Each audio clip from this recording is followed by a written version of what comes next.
ਓਸ਼ੋ ਦੇ ਲੈਕਚਰ। ਮਨੁੱਖ ਜਿਸ ਨੂੰ ਸੰਸਾਰ ਕਹਿੰਦਾ ਹੈ, ਉਹ ਸੱਤਾ ਦੀ ਸੀਮਾ ਨਹੀਂ ਹੈ। ਉਹ ਸਿਰਫ ਮਨੁੱਖ ਦੀਆਂ ਇੰਦਰੀਆਂ ਦੀ ਸੀਮਾ ਹੈ। ਇਹਨਾਂ ਇੰਦਰੀਆਂ ਦੇ ਪਾਰ ਅਸੀਮ ਵਿਸਥਾਰ ਹੈ। ਇਸ ਅਸੀਮ ਨੂੰ ਇੰਦਰੀਆਂ ਤੋਂ ਕਦੇ ਵੀ ਪੂਰਾ ਨਹੀਂ ਪਾਇਆ ਜਾ ਸਕਦਾ, ਕਿਉਂਕਿ ਇੰਦਰੀਆਂ ਹਿੱਸੇ ਨੂੰ ਦੇਖਦੀਆਂ ਹਨ, ਅੰਸ਼ ਨੂੰ ਦੇਖਦੀਆਂ ਹਨ, ਤੇ ਜੋ ਅਸੀਮ ਹੈ, ਅਨੰਤ ਹੈ, ਉਹ ਖੰਡਤ ਤੇ ਵਿਭਾਜਤ ਨਹੀਂ ਹੁੰਦਾ। ਜੋ ਅਸੀਮ ਹੈ, ਉਹਨੂੰ ਆਪਣੇ ਲਈ ਕੋਈ ਸੀਮਤ ਸਾਧਨ ਕੰਮ ਨਹੀਂ ਦੇ ਸਕਦਾ। ਜੋ ਅਸੀਮ ਹੈ, ਉਹ ਸਿਰਫ ਅਸੀਮ ਨਾਲ ਫੜਿਆ ਜਾ ਸਕਦਾ ਹੈ। ਹੋਰ ਜਿਨ੍ਹਾਂ ਨੇ ਉਹਨੂੰ ਜਾਣਿਆ ਹੈ, ਉਹਨਾਂ ਨੇ ਇੰਦਰੀਆਂ ਨਾਲ, ਬੁੱਧੀ ਨਾਲ ਨਹੀਂ, ਖੁਦ ਅਸੀਮ ਹੋ ਕੇ ਉਹਨੂੰ ਜਾਣਿਆ ਹੈ। ਇਹ ਸੰਭਵ ਹੈ ਕਿਉਂਕਿ ਇਸ ਛੋਟੇ ਤੇ ਸੀਮਤ ਦਿਸਦੇ ਮਨੁੱਖ ਵਿੱਚ ਅਸੀਮ ਵੀ ਉਪਸਥਿਤ ਹੈ। ਇੰਦਰੀਆਂ ਤੇ ਉਹਦੀ ਸਮਾਪਤੀ ਨਹੀਂ ਹੈ। ਉਹ ਇੰਦਰੀਆਂ ਵਿੱਚ ਹੈ, ਪਰ ਇੰਦਰੀਆਂ ਹੀ ਨਹੀਂ ਹਨ। ਉਹ ਇੰਦਰੀਆਂ ਤੋਂ ਪਾਰ ਫੈਲਿਆ ਹੋਇਆ ਹੈ। ਉਹ ਜਿੰਨਾ ਦਿਸਦਾ ਹੈ, ਉੱਥੇ ਉਹਦੀ ਸਮਾਪਤੀ, ਸੀਮਾ ਨਹੀਂ, ਸ਼ੁਰੂਆਤ ਹੈ।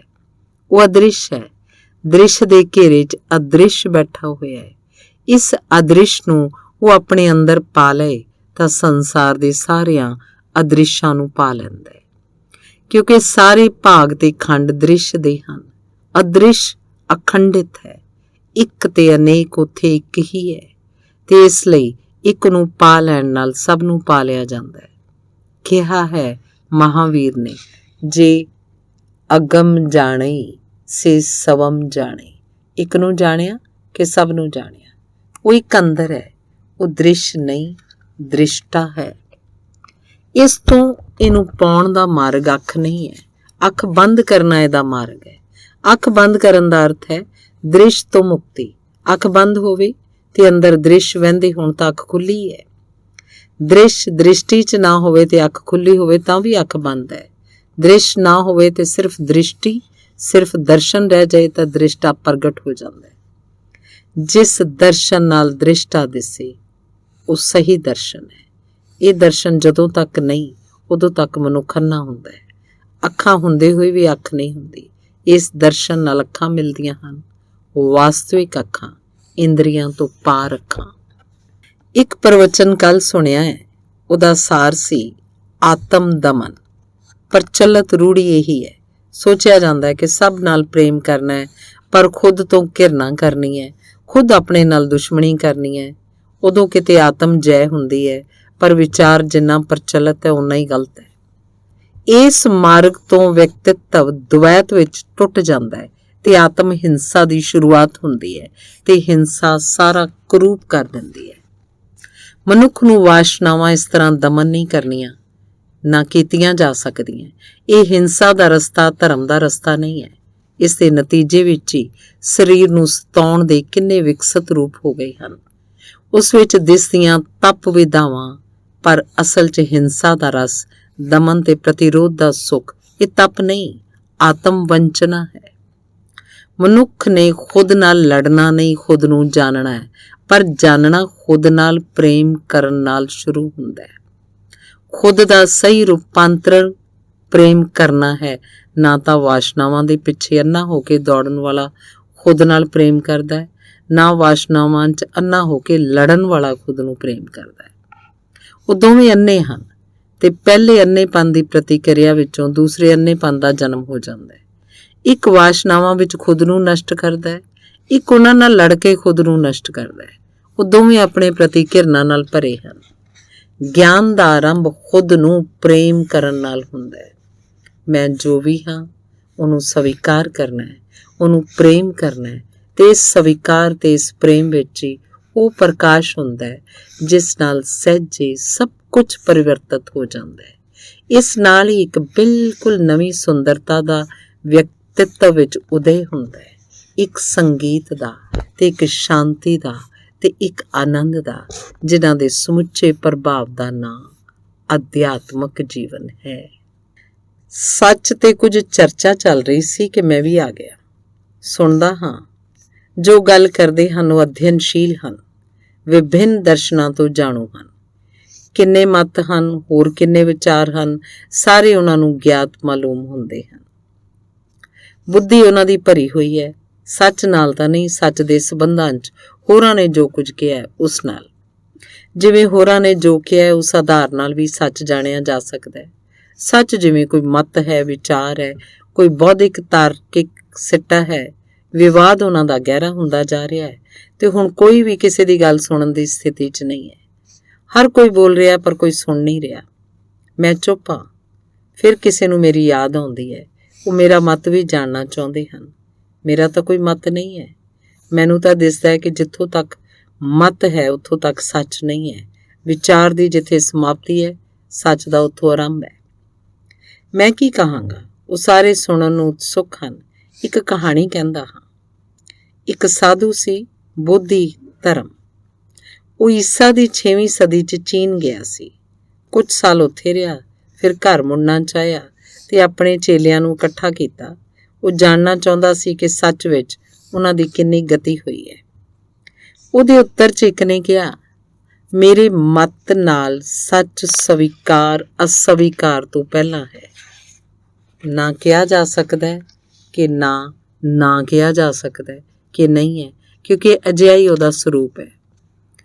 ਬੋਧੀ ਧਰਮ ਬੋਲਿਆ, ਤੇਰੇ ਕੋਲ ਮੇਰੀ ਚਮੜੀ ਹੈ। ਦੂਸਰੇ ਨੇ ਕਿਹਾ, ਮੇਰੀ ਨਜ਼ਰ ਵਿੱਚ ਸੱਚ ਦ੍ਰਿਸ਼ਟੀ ਹੈ।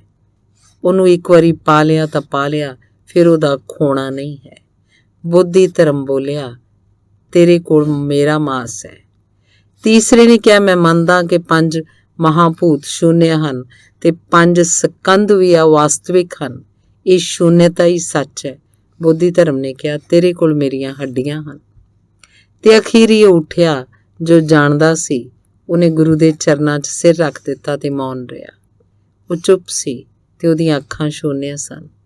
ਬੋਧੀ ਧਰਮ ਨੇ ਕਿਹਾ, ਤੇਰੇ ਕੋਲ ਮੇਰੀ ਚਰਬੀ ਹੈ, ਮੇਰੀ ਆਤਮਾ ਹੈ ਤੇ ਇਹੀ ਕਹਾਣੀ ਮੇਰਾ ਉੱਤਰ ਹੈ। ਇੱਕ ਮੰਦਰ 'ਚ ਬੋਲਣ ਗਿਆ ਸਾਂ। ਬੋਲਣ ਦੇ ਬਾਅਦ ਇੱਕ ਨੌਜਵਾਨ ਨੇ ਕਿਹਾ ਕਿ ਮੈਂ ਇੱਕ ਪ੍ਰਸ਼ਨ ਪੁੱਛ ਸਕਦਾ? ਇਹ ਪ੍ਰਸ਼ਨ ਮੈਂ ਬਹੁਤਿਆਂ ਤੋਂ ਪੁੱਛ ਚੁੱਕਿਆ, ਪਰ ਜੋ ਉੱਤਰ ਮਿਲੇ ਉਹਨਾਂ ਨਾਲ ਤ੍ਰਿਪਤੀ ਨਹੀਂ ਹੋਈ ਹੈ। ਸਾਰੇ ਦਰਸ਼ਨ ਕਹਿੰਦੇ ਹਨ, ਖੁਦ ਨੂੰ ਜਾਣੋ। ਮੈਂ ਵੀ ਖੁਦ ਨੂੰ ਜਾਣਨਾ ਚਾਹੁੰਦਾ। ਇਹੀ ਮੇਰਾ ਪ੍ਰਸ਼ਨ ਹੈ। ਮੈਂ ਕੌਣ ਹੈ, ਇਹਦਾ ਹੀ ਉੱਤਰ ਚਾਹੁੰਦਾ। ਮੈਂ ਕਿਹਾ, ਅਜੇ ਤੁਸੀਂ ਪ੍ਰਸ਼ਨ ਪੁੱਛਿਆ ਹੀ ਨਹੀਂ ਹੈ ਤਾਂ ਉੱਤਰ ਕਿਵੇਂ ਪਾਉਂਦੇ? ਪ੍ਰਸ਼ਨ ਪੁੱਛਣਾ ਓਨਾ ਆਸਾਨ ਨਹੀਂ ਹੈ। ਉਸ ਜਵਾਨ ਨੇ ਇੱਕ ਪਲ ਹੈਰਾਨੀ ਨਾਲ ਮੈਨੂੰ ਦੇਖਿਆ। ਪ੍ਰਗਟ ਸੀ ਕਿ ਮੇਰੀ ਗੱਲ ਦਾ ਅਰਥ ਉਹਨੂੰ ਨਹੀਂ ਦਿਸਿਆ ਸੀ। ਉਹ ਬੋਲਿਆ, ਤੁਸੀਂ ਕੀ ਕਹਿੰਦੇ ਹੋ? ਮੈਂ ਪ੍ਰਸ਼ਨ ਹੀ ਨਹੀਂ ਪੁੱਛਿਆ। ਮੈਂ ਕਿਹਾ, ਰਾਤ ਨੂੰ ਆਇਓ। ਉਹ ਰਾਤ ਨੂੰ ਆਇਆ। ਸੋਚਿਆ ਹੋਏਗਾ ਕਿ ਮੈਂ ਕੋਈ ਹੋਰ ਉੱਤਰ ਦੇਵਾਂਗਾ। ਉੱਤਰ ਮੈਂ ਦਿੱਤਾ ਵੀ, ਪਰ ਜੋ ਉੱਤਰ ਦਿੱਤਾ ਉਹਨੇ ਨਹੀਂ ਸੋਚਿਆ ਸੀ। ਉਹ ਆਇਆ। ਬੈਠਦੇ ਹੀ ਮੈਂ ਪ੍ਰਕਾਸ਼ ਬੁਝਾ ਦਿੱਤਾ। ਉਹ ਬੋਲਿਆ, ਇਹ ਕੀ ਕਰ ਰਹੇ ਹੋ? ਕੀ ਉੱਤਰ ਤੁਸੀਂ ਹਨੇਰੇ 'ਚ ਦਿੰਦੇ ਹੋ? ਮੈਂ ਕਿਹਾ, ਉੱਤਰ ਨਹੀਂ ਦਿੰਦਾ, ਸਿਰਫ ਪ੍ਰਸ਼ਨ ਪੁੱਛਣਾ ਸਿਖਾਉਂਦਾ। ਆਤਮਕ ਜੀਵਨ ਤੇ ਸੱਚ ਦੇ ਸੰਬੰਧ 'ਚ ਕੋਈ ਉੱਤਰ ਬਾਹਰ ਨਹੀਂ ਹੈ। ਗਿਆਨ ਬਾਹਰੀ ਤੱਥ ਨਹੀਂ ਹੈ, ਉਹ ਸੂਚਨਾ ਨਹੀਂ ਹੈ। ਇਸ ਲਈ ਉਹਨੂੰ ਖੁਦ 'ਚ ਪਾਇਆ ਨਹੀਂ ਜਾ ਸਕਦਾ। ਜਿਵੇਂ ਖੂਹ 'ਚੋਂ ਪਾਣੀ ਕੱਢਦੇ ਹੋ, ਇਸੇ ਤਰ੍ਹਾਂ ਹੀ ਉਹਨੂੰ ਵੀ ਅੰਦਰੋਂ ਹੀ ਕੱਢਣਾ ਪੈਂਦਾ ਹੈ। ਉਹ ਹੈ ਸਦੀਵੀ, ਉਹਦੀ ਨਿਰੰਤਰ ਮੌਜੂਦਗੀ ਹੈ। ਸਿਰਫ ਆਪਣਾ ਘੜਾ ਉਸ ਤੱਕ ਪਹੁੰਚਾਉਣਾ ਹੈ। ਇਸ ਪ੍ਰਕਿਰਿਆ ਵਿੱਚ ਇੱਕ ਹੀ ਗੱਲ ਯਾਦ ਰੱਖਣੀ ਹੈ ਕਿ ਘੜਾ ਖਾਲੀ ਹੋਵੇ। ਘੜਾ ਖਾਲੀ ਹੋਵੇ ਤਾਂ ਭਰ ਕੇ ਮੁੜ ਆਉਂਦਾ ਤੇ ਪ੍ਰਾਪਤੀ ਹੋ ਜਾਂਦੀ ਹੈ। ਹਨੇਰੇ 'ਚ ਥੋੜ੍ਹਾ ਜਿਹਾ ਸਮਾਂ ਚੁੱਪਚਾਪ ਲੰਘਿਆ। ਉਹ ਬੋਲਿਆ, ਹੁਣ ਮੈਂ ਕੀ ਕਰਾਂ? ਮੈਂ ਕਿਹਾ, ਘੜਾ ਖਾਲੀ ਕਰ ਲਓ, ਸ਼ਾਂਤ ਹੋ ਜਾਓ ਤੇ ਪੁੱਛੋ, ਮੈਂ ਕੌਣ ਹਾਂ? 1 ਵਾਰ, 2 ਵਾਰ, 3 ਵਾਰ ਪੁੱਛੋ। ਸਾਰੀ ਸ਼ਕਤੀ ਨਾਲ ਪੁੱਛੋ, ਮੈਂ ਕੌਣ ਹਾਂ? ਸਵਾਲ ਪੂਰੇ ਵਿਅਕਤਿਤਵ 'ਚ ਗੂੰਜ ਉੱਠੇ ਤੇ ਉਦੋਂ ਸ਼ਾਂਤ ਹੋ ਜਾਓ ਤੇ ਮੌਨ, ਵਿਚਾਰ, ਸ਼ੂਨਯ ਇੰਤਜ਼ਾਰ ਕਰੋ। ਪ੍ਰਸ਼ਨ ਤੇ ਫਿਰ ਖਾਮੋਸ਼ੀ, ਸ਼ੂਨਯ ਇੰਤਜ਼ਾਰ, ਇਹੀ ਵਿਧੀ ਹੈ। ਉਹ ਥੋੜ੍ਹੀ ਦੇਰ ਬਾਅਦ ਬੋਲਿਆ, ਲੇਕਿਨ ਮੈਂ ਚੁੱਪ ਨਹੀਂ ਹੋ ਰਿਹਾ ਹਾਂ। ਪ੍ਰਸ਼ਨ ਤਾਂ ਪੁੱਛ ਲਿਆ, ਪਰ ਸ਼ੂਨਯ ਇੰਤਜ਼ਾਰ ਅਸੰਭਵ ਹੈ ਤੇ ਮੈਂ ਸਮਝ ਲਿਆ ਕਿ ਅਸਲ 'ਚ ਮੈਂ ਅਜੇ ਤੱਕ ਪ੍ਰਸ਼ਨ ਪੁੱਛਿਆ ਹੀ ਨਹੀਂ ਸੀ। ਧੰਨਵਾਦ। ਇੱਕ ਪ੍ਰਵਚਨ ਪੜ੍ਹ ਰਿਹਾ, ਕਿਸੇ ਸਾਧੂ ਦਾ ਹੈ। ਕ੍ਰੋਧ ਛੱਡਣ ਨੂੰ, ਮੋਹ ਛੱਡਣ ਨੂੰ, ਵਾਸਨਾਵਾਂ ਛੱਡਣ ਨੂੰ ਕਿਹਾ ਹੈ, ਜਿਵੇਂ ਸਭ ਗੱਲਾਂ ਛੱਡਣ ਵਾਲੀਆਂ ਹੋਣ। ਕਿਸੇ ਨੇ ਚਾਹਿਆ ਤੇ ਛੱਡ ਦਿੱਤਾ। ਪੜ੍ਹ ਸੁਣ ਕੇ ਅਜਿਹਾ ਲੱਗਦਾ ਹੈ, ਇਹਨਾਂ ਉਪਦੇਸ਼ਾਂ ਨੂੰ ਸੁਣ ਕੇ ਗਿਆਤ ਹੁੰਦਾ ਹੈ ਕਿ ਅਗਿਆਨ ਕਿੰਨਾ ਸੰਘਣਾ ਹੈ। ਮਨੁੱਖ ਦੇ ਮਨ ਦੇ ਸੰਬੰਧ 'ਚ ਅਸੀਂ ਕਿੰਨਾ ਘੱਟ ਜਾਣਦੇ ਹਾਂ। ਇੱਕ ਬੱਚੇ ਨੂੰ ਇੱਕ ਦਿਨ ਮੈਂ ਕਿਹਾ ਕਿ ਤੁਸੀਂ ਆਪਣੀ ਬਿਮਾਰੀ ਨੂੰ ਛੱਡ ਕਿਉਂ ਨਹੀਂ ਦਿੰਦੇ? ਉਹ ਬਿਮਾਰ ਬੱਚਾ ਹੱਸਣ ਲੱਗਿਆ ਤੇ ਬੋਲਿਆ ਕਿ ਕੀ ਬਿਮਾਰੀ ਛੱਡਣਾ ਮੇਰੇ ਹੱਥ 'ਚ ਹੈ? ਹਰ ਇੱਕ ਵਿਅਕਤੀ ਵਿਕਾਰ ਤੇ ਬਿਮਾਰੀ ਨੂੰ ਛੱਡਣਾ ਚਾਹੁੰਦਾ ਹੈ, ਪਰ ਵਿਕਾਰ ਦੀਆਂ ਜੜ੍ਹਾਂ ਤੱਕ ਜਾਣਾ ਜ਼ਰੂਰੀ ਹੈ। ਉਹ ਜਿਸ ਅਚੇਤਨ ਸਥਾਨ ਤੋਂ ਆਉਂਦੇ ਹਨ, ਉੱਥੋਂ ਤੱਕ ਜਾਣਾ ਜ਼ਰੂਰੀ ਹੈ। ਸਿਰਫ ਚੇਤਨ ਮਨ ਦੇ ਸੰਕਲਪ ਨਾਲ ਉਹਨਾਂ ਤੋਂ ਮੁਕਤੀ ਨਹੀਂ ਪਾਈ ਜਾ ਸਕਦੀ। ਇੱਕ ਕਹਾਣੀ ਫਰਾਇਡ ਨੇ ਕਹੀ ਹੈ। ਇੱਕ ਪੇਂਡੂ ਸ਼ਹਿਰ ਦੇ ਕਿਸੇ ਹੋਟਲ 'ਚ ਠਹਿਰਿਆ ਸੀ।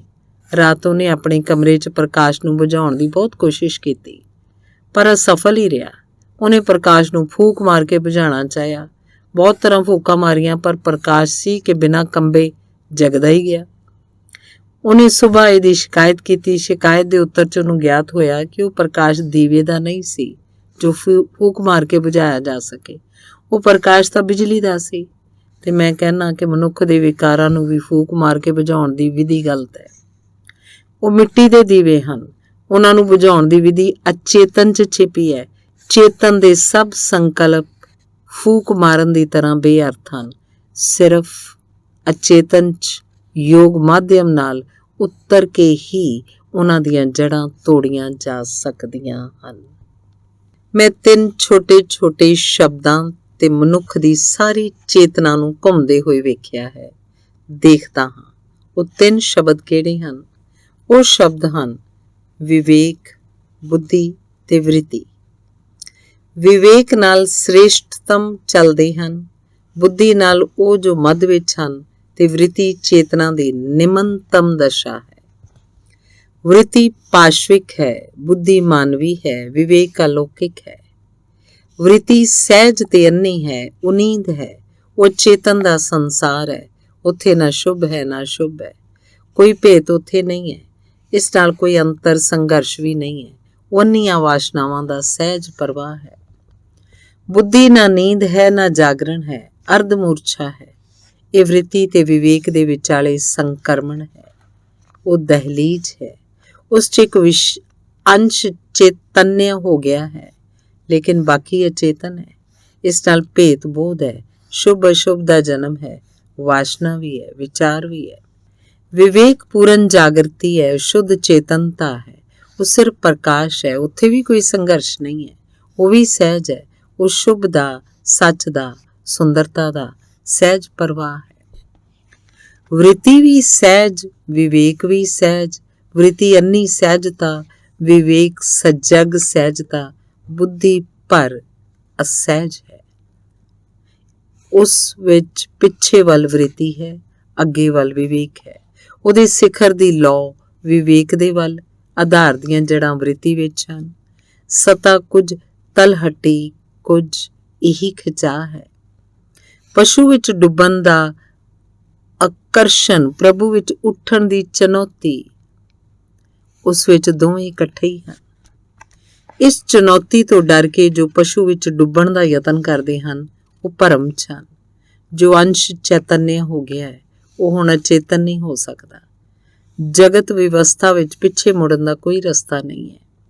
ਇਸ ਚੁਣੌਤੀ ਨੂੰ ਮੰਨ ਕੇ ਜੋ ਸਤਾ ਦੇ ਤੇ ਸ਼ੁਭ ਅਸ਼ੁਭ ਦੀ ਚੋਣ ਕਰਦੇ ਹਨ, ਉਹ ਵੀ ਭਰਮ ਵਿੱਚ ਹਨ। ਇਸ ਤਰ੍ਹਾਂ ਦੀ ਚੋਣ ਤੇ ਆਚਰਣ ਪਰਿਵਰਤਨ ਸਹਿਜ ਨਹੀਂ ਹੋ ਸਕਦਾ। ਉਹ ਸਿਰਫ ਚੇਸ਼ਟਤ ਅਭਿਨੈ ਹੈ, ਤੇ ਜੋ ਚੇਸ਼ਟਤ ਹੈ ਉਹ ਸ਼ੁਭ ਵੀ ਨਹੀਂ ਹੈ। ਪ੍ਰਸ਼ਨ ਸਤਾ ਤੇ ਨਹੀਂ ਹੈ, ਡੁਗਾਣ 'ਚ ਹੈ। ਉੱਥੇ ਜੋ ਸੁੱਤਾ ਹੈ ਉਹਨੂੰ ਜਗਾਉਣਾ ਹੈ, ਅਸ਼ੁਭ ਨਹੀਂ, ਮੂਰਛਾ ਛੱਡਣੀ ਹੈ, ਹਨੇਰੇ 'ਚ ਦੀਵਾ ਜਗਾਉਣਾ ਹੈ। ਇਹ ਅੱਜ ਕਿਹਾ ਹੈ। ਦੁਪਹਿਰ ਦੀ ਸ਼ਾਂਤੀ, ਉਜਲੀ ਧੁੱਪ ਤੇ ਪੌਦੇ ਸੁੱਤੇ ਗਏ। ਇੱਕ ਜਾਮਣ ਦੀ ਛਾਂ ਥੱਲੇ ਆ ਬੈਠਿਆ। ਰਹਿ ਕੇ ਪੱਤੇ ਉੱਪਰ ਡਿੱਗ ਰਹੇ ਹਨ। ਅੰਤਿਮ ਪੁਰਾਣੇ ਪੱਤੇ ਲੱਗਦੇ ਹਨ। ਸਾਰੇ ਦਰਖਤਾਂ ਤੇ ਨਵੀਆਂ ਪੱਤੀਆਂ ਆ ਗਈਆਂ ਹਨ, ਤੇ ਨਵੀਆਂ ਪੱਤੀਆਂ ਦੇ ਨਾਲ ਨਹੀਂ ਪਤਾ ਕਿੰਨੀਆਂ ਨਵੀਆਂ ਚਿੜੀਆਂ ਤੇ ਪੰਛੀਆਂ ਦਾ ਆਗਮਨ ਹੋਇਆ ਹੈ। ਉਹਨਾਂ ਦੇ ਗੀਤਾਂ ਦਾ ਜਿਵੇਂ ਅੰਤ ਹੀ ਨਹੀਂ ਹੈ। ਕਿੰਨੇ ਪ੍ਰਕਾਰ ਦੀਆਂ ਮਿੱਠੀਆਂ ਆਵਾਜ਼ਾਂ ਇਸ ਦੁਪਹਿਰ ਨੂੰ ਸੰਗੀਤ ਦੇ ਰਹੀਆਂ ਹਨ। ਸੁਣਦਾ ਹਾਂ, ਸੁਣੀ ਜਾਂਦਾ ਹਾਂ, ਫਿਰ ਮੈਂ ਵੀ ਇੱਕ ਨਵੇਂ ਨਿਆਰੇ ਸੰਗੀਤ ਲੋਕ 'ਚ ਚਲਿਆ ਜਾਂਦਾ। ਖੁਦ ਦਾ ਲੋਕ ਸੰਗੀਤ ਦਾ ਲੋਕ ਹੀ ਹੈ। ਇਹ ਸੰਗੀਤ ਹਰ ਇੱਕ ਕੋਲ ਹੈ। ਇਹਨੂੰ ਪੈਦਾ ਨਹੀਂ ਕਰਨਾ ਹੁੰਦਾ। ਇਹ ਸੁਣ ਪਵੇ, ਇਹਦੇ ਲਈ ਸਿਰਫ ਮੌਨ ਹੋਣਾ ਹੁੰਦਾ ਹੈ। ਚੁੱਪ ਹੁੰਦੇ ਇੱਕ ਪਰਦਾ ਉੱਠ ਜਾਂਦਾ ਹੈ। ਜੋ ਸਦਾ ਤੋਂ ਸੀ ਉਹ ਸੁਣਾਈ ਪੈਂਦਾ ਹੈ। ਪਹਿਲੀ ਵਾਰ ਪਤਾ ਲੱਗਦਾ ਹੈ ਕਿ ਅਸੀਂ ਦਰਿੱਦਰ ਨਹੀਂ ਹਾਂ। ਇੱਕ ਅਨੰਤ ਸੰਪਤੀ ਦਾ ਪੁਨਰ ਅਧਿਕਾਰ ਮਿਲ ਜਾਂਦਾ ਹੈ। ਫਿਰ ਕਿੰਨੀ ਹਾਸੀ ਆਉਂਦੀ ਹੈ। ਜਿਹਨੂੰ ਖੋਜਦੇ ਸੀ ਉਹ ਅੰਦਰ ਹੀ ਬੈਠਾ ਸੀ। ਰਾਤੀ ਮੀਂਹ ਪਿਆ। ਉਹਦਾ ਇੱਕ ਗਿੱਲਾਪਣ ਹੁਣ ਤੱਕ ਹੈ ਤੇ ਮਿੱਟੀ 'ਚੋਂ ਸੁਹਾਣੀ ਸੁਗੰਧ ਉੱਠ ਰਹੀ ਹੈ। ਸੂਰਜ ਕਾਫੀ ਉੱਪਰ ਉੱਠ ਆਇਆ ਹੈ। ਗਾਵਾਂ ਦਾ ਇੱਕ ਝੁੰਡ ਜੰਗਲ ਜਾ ਰਿਹਾ ਹੈ। ਉਹਨਾਂ ਦੀਆਂ ਲੱਕੜ ਦੀਆਂ ਘੰਟੀਆਂ ਬੜੀਆਂ ਮਿੱਠੀਆਂ ਵੱਜ ਰਹੀਆਂ ਹਨ। ਮੈਂ ਥੋੜ੍ਹੀ ਦੇਰ ਤੱਕ ਉਹਨਾਂ ਨੂੰ ਸੁਣਦਾ ਰਿਹਾ। ਹੁਣ ਗਾਵਾਂ ਦੂਰ ਨਿਕਲ ਗਈਆਂ ਹਨ ਤੇ ਘੰਟੀਆਂ ਦੀ ਮੱਧਮ ਸੁਰ ਹੀ ਬਾਕੀ ਰਹਿ ਗਈ ਹੈ। ਇਸ ਸਮੇਂ ਕੁਝ ਲੋਕੀ ਮਿਲਣ ਆਏ ਹਨ। ਪੁੱਛ ਰਹੇ ਹਨ, ਮੌਤ ਕੀ ਹੈ? ਮੈਂ ਕਹਿਣਾ, ਜੀਵਨ ਨੂੰ ਅਸੀਂ ਨਹੀਂ ਜਾਣਦੇ, ਇਸ ਲਈ ਮੌਤ ਹੈ। ਖੁਦ ਨੂੰ ਭੁੱਲ ਜਾਣਾ ਮੌਤ ਹੈ। ਨਹੀਂ ਤਾਂ ਮੌਤ ਨਹੀਂ ਹੈ, ਸਿਰਫ ਪਰਿਵਰਤਨ ਹੈ। ਖੁਦ ਨੂੰ ਨਾ ਜਾਣਨ ਕਰਕੇ ਇੱਕ ਕਲਪਿਤ ਖੁਦ ਅਸੀਂ ਤਿਆਰ ਕੀਤਾ ਹੈ। ਇਹੋ ਹੈ ਸਾਡਾ ਮੈਂ, ਹੰਕਾਰ। ਇਹ ਹੈ ਨਹੀਂ, ਸਿਰਫ ਜਾਪਦਾ ਹੈ। ਇਹ ਝੂਠੀ ਇਕਾਈ ਹੀ ਮੌਤ 'ਚ ਟੁੱਟਦੀ ਹੈ। ਇਸ ਦੇ ਟੁੱਟਣ ਨਾਲ ਦੁੱਖ ਹੁੰਦਾ ਹੈ, ਕਿਉਂਕਿ ਇਸੇ ਨਾਲ ਅਸੀਂ ਆਪਣਾ ਤਾਲਮੇਲ ਸਥਾਪਿਤ ਕੀਤਾ ਸੀ। ਜੀਵਨ ਵਿੱਚ ਇਸ ਭਰਮ ਨੂੰ ਪਹਿਚਾਨ ਲੈਣਾ ਮੌਤ ਤੋਂ ਬਚ ਜਾਣਾ ਹੈ। ਜੀਵਨ ਨੂੰ ਜਾਣ ਲਓ, ਮੌਤ ਸਮਾਪਤ ਹੋ ਜਾਂਦੀ ਹੈ। ਜੋ ਹੈ ਉਹ ਅੰਮ੍ਰਿਤ ਹੈ। ਉਹਨੂੰ ਜਾਣਦਿਆਂ ਹੀ ਨਿਤ ਸ਼ਾਸ਼ਵਤ ਜੀਵਨ ਪ੍ਰਾਪਤ ਹੋ ਜਾਂਦਾ ਹੈ। ਕੱਲ ਇੱਕ ਸਭਾ 'ਚ ਇਹੋ ਕਿਹਾ ਹੈ, ਸਵੈ ਗਿਆਨ ਜੀਵਨ ਹੈ, ਸਵੈ ਨੂੰ ਭੁੱਲਣਾ ਮੌਤ ਹੈ। ਇੱਕ ਅਧਿਆਪਕ ਹਨ। ਧਰਮ 'ਚ ਉਹਨਾਂ ਦੀ ਅਤ ਰੁਚੀ ਹੈ। ਧਰਮ ਗ੍ਰੰਥਾਂ ਦੇ ਅਧਿਐਨ 'ਚ ਜੀਵਨ ਲਗਾਇਆ ਹੈ। ਧਰਮ ਦੀ ਗੱਲ ਚੱਲੇ ਤਾਂ ਉਹਨਾਂ ਦੇ ਵਿਚਾਰ ਪ੍ਰਵਾਹ ਦਾ ਅੰਤ ਨਹੀਂ ਆਉਂਦਾ। ਇੱਕ ਅੰਤਹੀਣ ਫੀਤੇ ਦੀ ਤਰ੍ਹਾਂ ਉਹਨਾਂ ਦੇ ਵਿਚਾਰ ਨਿਕਲਦੇ ਆਉਂਦੇ ਹਨ। ਕਿੰਨੇ ਉਦਾਹਰਨ ਤੇ ਕਿੰਨੇ ਸੂਤਰ ਉਹਨਾਂ ਨੂੰ ਯਾਦ ਹਨ, ਕਹਿਣਾ ਮੁਸ਼ਕਿਲ ਹੈ। ਕੋਈ ਵੀ ਉਹਨਾਂ ਤੋਂ ਪ੍ਰਭਾਵਿਤ ਹੋਏ ਬਿਨਾਂ ਨਹੀਂ ਰਹਿੰਦਾ। ਉਹ ਇੱਕ ਚਲਦੇ ਫਿਰਦੇ ਵਿਸ਼ਵਕੋਸ਼ ਹਨ।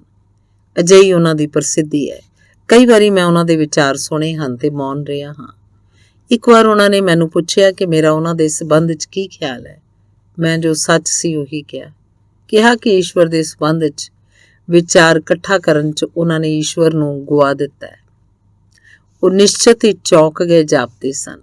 ਫਿਰ ਬਾਅਦ 'ਚ ਆਏ, ਉਸ ਸੰਬੰਧ 'ਚ ਪੁੱਛਣ ਆਏ ਸਨ। ਆ ਕੇ ਕਿਹਾ ਕਿ ਅਧਿਐਨ ਤੇ ਮਨਨ ਨਾਲ ਹੀ ਤਾਂ ਸੱਚ ਨੂੰ ਪਾਇਆ ਜਾ ਸਕਦਾ ਹੈ, ਹੋਰ ਤਾਂ ਕੋਈ ਰਸਤਾ ਵੀ ਨਹੀਂ ਹੈ। ਗਿਆਨ ਹੀ ਤਾਂ ਸਭ ਕੁਝ ਹੈ। ਇਹ ਭਰਮ ਵਿਚਾਰ ਕਿੰਨਿਆਂ ਦਾ ਨਹੀਂ ਹੈ। ਮੈਂ ਅਜਿਹੇ ਸਭ ਲੋਕਾਂ ਤੋਂ ਇੱਕ ਹੀ ਸਵਾਲ ਪੁੱਛਦਾ, ਉਹੀ ਉਹਨਾਂ ਤੋਂ ਵੀ ਪੁੱਛਿਆ ਸੀ ਕਿ ਅਧਿਐਨ ਕੀ ਹੈ? ਉਸ ਨਾਲ ਤੁਹਾਡੇ ਅੰਦਰ ਕੀ ਹੋ ਜਾਂਦਾ ਹੈ? ਕੀ ਕੋਈ ਨਵੀਂ ਦ੍ਰਿਸ਼ਟੀ ਦਾ ਢਾਂਚਾ ਪੈਦਾ ਹੋ ਜਾਂਦਾ ਹੈ? ਕੀ ਚੇਤਨਾ ਕਿਸੇ ਨਵੀਂ ਸੱਤਾ ਤੇ ਪਹੁੰਚ ਜਾਂਦੀ ਹੈ? ਕੀ ਸੱਤਾ 'ਚ ਕੋਈ ਕ੍ਰਾਂਤੀ ਹੋ ਜਾਂਦੀ ਹੈ? ਕੀ ਤੁਸੀਂ ਜੋ ਹੋ ਉਸ ਨਾਲੋਂ ਭਿੰਨ ਤੇ ਨਵੇਂ ਤਾਂ ਨਹੀਂ ਹੋ ਜਾਂਦੇ ਹੋ? ਜਾਂ ਕਿ ਤੁਸੀਂ ਉਹੀ ਰਹਿੰਦੇ ਹੋ ਤੇ ਸਿਰਫ ਕੁਝ ਹੋਰ ਵਿਚਾਰ, ਸੂਚਨਾਵਾਂ ਤੁਹਾਡੀ ਯਾਦ ਦਾ ਅੰਗ ਬਣ ਜਾਂਦੀਆਂ ਹਨ? ਅਧਿਐਨ ਨਾਲ ਸਿਰਫ ਸਿਖਲਾਈ ਹੁੰਦੀ ਹੈ ਤੇ ਮਨ ਦੀ ਸਤਹੀ ਪਰਤ ਤੇ ਵਿਚਾਰ ਦੀ ਮਿੱਟੀ ਜੰਮ ਜਾਂਦੀ ਹੈ। ਇਸ ਤੋਂ ਜ਼ਿਆਦਾ ਇਸ ਨਾਲ ਕੁਝ ਵੀ ਨਹੀਂ ਹੁੰਦਾ ਤੇ ਨਾ ਹੋ ਸਕਦਾ ਹੈ। ਕੇਂਦਰ ਤੇ ਉਸ ਨਾਲ ਕੋਈ ਪਰਿਵਰਤਨ ਨਹੀਂ ਹੁੰਦਾ। ਚੇਤਨਾ ਉੱਥੇ ਦੀ ਉੱਥੇ ਰਹਿੰਦੀ ਹੈ। ਅਨੁਭੂਤੀ ਦੇ ਢਾਂਚੇ ਉੱਥੇ ਦੇ ਉੱਥੇ ਰਹਿੰਦੇ ਹਨ। ਸੱਚ ਦੇ ਸੰਬੰਧ 'ਚ ਕੁਝ ਜਾਣਨਾ ਤੇ ਸੱਚ ਨੂੰ ਜਾਣਨਾ ਦੋਵੇਂ ਬਿਲਕੁਲ ਅਲੱਗ ਗੱਲਾਂ ਹਨ। ਸੱਚ ਦੇ ਸੰਬੰਧ 'ਚ ਜਾਣਨਾ ਬੁੱਧੀਗਤ ਹੈ, ਸੱਚ ਨੂੰ ਜਾਣਨਾ ਚੇਤਨਾਗਤ ਹੈ। ਸੱਚ ਨੂੰ ਜਾਣਨ ਦੇ ਲਈ ਚੇਤਨਾ ਦੀ ਪਰਿਪੂਰਨ ਜਾਗਰਤੀ, ਉਹਦੀ ਅਮੂਰਛਾ ਜ਼ਰੂਰੀ ਹੈ। ਯਾਦ, ਪ੍ਰਸਿੱਖਿਅਤ ਤੇ ਅਖੌਤੀ ਗਿਆਨ ਨਾਲ ਇਹ ਨਹੀਂ ਹੋ ਸਕਦਾ। ਜੋ ਖੁਦ ਨਹੀਂ ਜਾਣਿਆ ਗਿਆ ਉਹ ਗਿਆਨ ਨਹੀਂ ਹੈ। ਸੱਚ ਦੇ ਅਗਿਆਤ ਸੱਚ ਦੇ ਸੰਬੰਧ ਵਿੱਚ ਜੋ ਬੌਧਿਕ ਜਾਣਕਾਰੀ ਹੈ ਉਹ ਗਿਆਨ ਦੀ ਪ੍ਰਤੀਤੀ ਹੈ। ਉਹ ਝੂਠਾ ਹੈ ਤੇ ਸਹੀ ਗਿਆਨ ਦੇ ਰਸਤੇ 'ਚ ਰੁਕਾਵਟ ਹੈ। ਅਸਲੀਅਤ ਵਿੱਚ ਜੋ ਅਗਿਆਤ ਹੈ ਉਹਨੂੰ ਜਾਣਨ ਦਾ ਅਗਿਆਤ ਨਾਲ ਕੋਈ ਰਸਤਾ ਨਹੀਂ ਹੈ। ਉਹ ਤਾਂ ਬਿਲਕੁਲ ਨਵਾਂ ਹੈ। ਉਹ ਤਾਂ ਅਜਿਹਾ ਹੈ ਜੋ ਪਹਿਲਾਂ ਕਦੇ ਨਹੀਂ ਜਾਣਿਆ ਗਿਆ। ਇਸ ਲਈ ਯਾਦ ਉਹਨੂੰ ਦੇਣ ਜਾਂ ਉਹਦੀ ਪ੍ਰਤਿਅਭਿਗਿਆ, ਉਹ ਗਿਆਨ ਕਿਸੇ ਦੇਖੀ ਹੋਈ ਵਸਤੂ ਜਾਂ ਉਹਦੇ ਵਰਗੀ ਕੋਈ ਹੋਰ ਵਸਤੂ ਨੂੰ ਵੇਖਣ ਨਾਲ ਹੋਵੇ, ਵਿੱਚ ਵੀ ਸਮਰੱਥ ਨਹੀਂ ਹੈ। ਯਾਦ ਸਿਰਫ ਉਹਨੂੰ ਹੀ ਦੇ ਸਕਦੀ ਹੈ। ਉਹਦੀ ਹੀ ਪ੍ਰਤਿਅਭਿਗਿਆ ਵੀ ਉਸ ਨਾਲ ਆ ਸਕਦੀ ਹੈ ਜੋ ਕੋਈ ਪਹਿਲਾਂ ਵੀ ਜਾਣਿਆ ਗਿਆ ਹੈ। ਉਹ ਗਿਆਤ ਦੀ ਹੀ ਮੁੜ ਦੁਹਰਾਈ ਹੈ। ਲੇਕਿਨ ਜੋ ਨਵਾਂ ਹੈ, ਇੱਕਦਮ ਅਭਿਨਵ, ਅਗਿਆਤ ਤੇ ਪਹਿਲਾਂ ਅਜਾਣਿਆ, ਉਹਦੇ ਆਉਣ ਦੇ ਲਈ ਤਾਂ ਯਾਦ ਨੂੰ ਹਟ ਜਾਣਾ ਪਏਗਾ। ਯਾਦ ਨੂੰ ਸਾਰੇ ਜਾਣੇ ਵਿਚਾਰਾਂ ਨੂੰ ਹਟਣਾ ਹੋਏਗਾ ਤਾਂ ਜੋ ਨਵੇਂ ਦਾ ਜਨਮ ਹੋ ਸਕੇ, ਤਾਂ ਜੋ ਹੈ ਉਹੋ ਜਿਹਾ ਹੀ ਜਾਣਿਆ ਜਾ ਸਕੇ ਜਿਹਾ ਕਿ ਹੈ। ਮਨੁੱਖ ਦੀਆਂ ਸਾਰੀਆਂ ਧਾਰਨਾਵਾਂ ਤੇ ਪਹਿਲੇ ਘਰ ਉਹਦੇ ਲਈ ਹਟਣੇ ਜ਼ਰੂਰੀ ਹਨ। ਵਿਚਾਰ, ਯਾਦ ਤੇ ਧਾਰਨਾ। ਸ਼ੂਨਯ ਮਨ ਦੀ ਅਮੂਰਛਾ ਹੈ ਤੇ ਜਾਗਰਤੀ ਹੈ। ਇਹਦੇ ਆਉਣ ਤੇ ਹੀ ਕੇਂਦਰ ਤੇ ਪਰਿਵਰਤਨ ਹੁੰਦਾ ਹੈ ਤੇ ਸੱਚ ਦਾ ਦਰਵਾਜ਼ਾ ਖੁੱਲਦਾ ਹੈ। ਇਸ ਤੋਂ ਪਹਿਲਾਂ ਸਭ ਭਟਕਣ ਹੈ ਤੇ ਜੀਵਨ ਵਿਅਰਥ ਹੈ। ਇੱਕ ਸਾਧੂ ਕੱਲ ਕਹਿ ਰਹੇ ਸੀ, ਮੈਂ ਸੰਸਾਰ ਦੇ ਵੱਲ ਲੈ ਜਾਣ ਵਾਲੀ ਪ੍ਰਵਿਰਤੀ ਛੱਡ ਚੁੱਕਿਆ। ਹੁਣ ਤਾਂ ਪ੍ਰਵਿਰਤੀ ਮੋਕਸ਼ ਦੇ ਵੱਲ ਹੈ। ਇਹੀ ਨਿਵਰਤੀ ਹੈ। ਸੰਸਾਰ ਦੇ ਵੱਲ ਪ੍ਰਵਿਰਤੀ ਮੋਕਸ਼ ਦੇ ਪ੍ਰਤੀ ਨਿਵਰਤੀ ਹੈ। ਮੋਕਸ਼ ਦੇ ਪ੍ਰਤੀ ਪ੍ਰਵਿਰਤੀ ਸੰਸਾਰ ਦੇ ਪ੍ਰਤੀ ਨਿਵਰਤੀ ਹੈ। ਇਹ ਗੱਲ ਦੱਸਣ 'ਚ ਕਿੰਨੀ ਠੀਕ ਤੇ ਸਮਝ ਭਰੀ ਲੱਗਦੀ ਹੈ, ਕਿਤੇ ਕੋਈ ਗਲਤੀ ਨਹੀਂ ਦਿਸਦੀ। ਬਿਲਕੁਲ ਬੁੱਧੀ ਤੇ ਤਰਕਯੁਕਤ ਹੈ, ਪਰ ਓਨੀ ਹੀ ਬੇਅਰਥ ਵੀ ਹੈ। ਅਜਿਹੇ ਹੀ ਸ਼ਬਦਾਂ ਦੇ ਖੇਲ 'ਚ ਕਿੰਨੇ ਲੋਕ ਪ੍ਰਵਚਨਾਂ 'ਚ ਫਸੇ ਰਹਿੰਦੇ ਹਨ। ਬੁੱਧੀ ਤੇ ਤਰਕ ਆਤਮਿਕ ਜੀਵਨ ਤੇ ਸੰਬੰਧ 'ਚ ਕਿਤੇ ਵੀ ਲੈ ਜਾਂਦੇ ਨਹੀਂ ਲੱਗਦੇ। ਮੈਂ ਉਹਨਾਂ ਨੂੰ ਕਿਹਾ, ਤੁਸੀਂ ਸ਼ਬਦਾਂ 'ਚ ਉਲਝ ਗਏ ਹੋ। ਸੰਸਾਰ ਦੇ ਵੱਲ ਪ੍ਰਵਿਰਤੀ ਦਾ ਕੋਈ ਅਰਥ ਨਹੀਂ ਹੈ। ਅਸਲ 'ਚ ਪ੍ਰਵਿਰਤੀ ਹੀ ਸੰਸਾਰ ਹੈ। ਉਹ ਕਿਸ ਵੱਲ ਹੈ, ਇਸ ਨਾਲ ਕੋਈ ਫਰਕ ਨਹੀਂ ਪੈਂਦਾ। ਬਸ ਉਹਦਾ ਹੋਣਾ ਹੀ ਸੰਸਾਰ ਹੈ। ਉਹ ਧਨ ਦੇ ਵੱਲ ਹੋਵੇ, ਉਹ ਧਰਮ ਦੇ ਵੱਲ ਹੋਵੇ, ਤਾਂ ਉਹਦਾ ਸਰੂਪ ਇੱਕ ਹੀ ਹੈ। ਪ੍ਰਵਿਰਤੀ ਮਨੁੱਖ ਨੂੰ ਆਪਣੇ ਤੋਂ ਬਾਹਰ ਲੈ ਜਾਂਦੀ ਹੈ। ਉਹ ਵਾਸ਼ਨਾ ਹੈ, ਫਲ ਪ੍ਰਾਪਤੀ ਦੀ ਇੱਛਾ ਹੈ। ਉਹ ਕੁਝ ਹੋਣ ਦੀ ਤ੍ਰਿਸ਼ਨਾ ਤੇ ਦੌੜ ਹੈ। ਹੋਣਾ ਚਾਹੁੰਦਾ ਹੈ। ਇਹ ਉਹਦਾ ਰੂਪ ਹੈ। ਤੇ ਜਦੋਂ ਤੱਕ ਕੁਝ ਹੋਣ ਦੀ ਵਾਸ਼ਨਾ ਹੈ, ਉਦੋਂ ਤੱਕ ਉਹ ਜੋ ਹੈ ਉਸ ਤੋਂ ਹੋਇਆ ਨਹੀਂ ਜਾਂਦਾ। ਇਸ ਹੈ ਦਾ ਉਦਘਾਟਨ ਹੀ ਮੋਕਸ਼ ਹੈ। ਮੋਕਸ਼ ਕੋਈ ਵਸਤੂ ਨਹੀਂ ਹੈ ਜਿਹਨੂੰ ਪਾਉਣਾ ਹੈ। ਉਹ ਵਾਸ਼ਨਾ ਦਾ ਕੋਈ ਵਿਸ਼ਾ ਨਹੀਂ ਹੈ। ਇਸ ਤੋਂ ਉਹਦੇ ਵੱਲ ਪ੍ਰਵਿਰਤੀ ਨਹੀਂ ਹੋ ਸਕਦੀ। ਉਹ ਤਾਂ ਉਦੋਂ ਹੈ ਜਦੋਂ ਕੋਈ ਪ੍ਰਵਿਰਤੀ ਨਹੀਂ ਹੁੰਦੀ। ਮੋਕਸ਼ ਦੀ ਵੀ ਨਹੀਂ। ਉਦੋਂ ਜੋ ਹੁੰਦਾ ਉਹਦਾ ਨਾਂ ਮੋਕਸ਼ ਹੈ। ਇਸ ਨਾਲ ਮੋਕਸ਼ ਨੂੰ ਪਾਉਣਾ ਨਹੀਂ ਹੈ। ਅਸਲ 'ਚ ਪਾਉਣਾ ਛੱਡਣਾ ਹੈ ਤੇ ਮੋਕਸ਼ ਪਾ ਲਿਆ ਜਾਂਦਾ ਹੈ। ਧੰਨਵਾਦ।